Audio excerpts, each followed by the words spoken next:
ल्यापटपले ठ्याक्क अनुहार ठेक्छ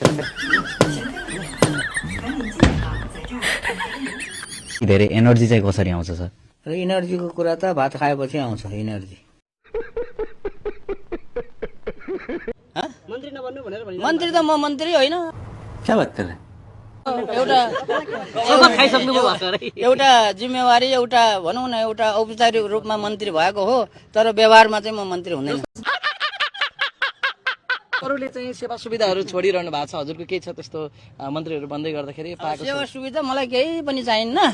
म चाहिँ अब मन्त्रालयमै बस्ने हो, त्यहीँ ओछ्यान लाउने हो, त्यहीँ सुत्ने हो। त्यो जनरल कुरा नसोधा के ठोस कुरा सोधा। यतै छ त फेरि जनरल कुरा सोधे। त्यो मार्केटले मैले गरेको होइन। चर्चा पाउनु भएको छ तपाईँले, के भन्नुहुन्छ यो विषयमा? मलाई थाहा छैन चर्चा गरेको कि गरेको छैन, मैले त्यो गरेको हेरेकै छैन। आफ्नो काममा व्यस्त भइरहेछ यो विषयमा के म आफ्नो काममा व्यस्त छु। जाऊ जाऊ जाऊ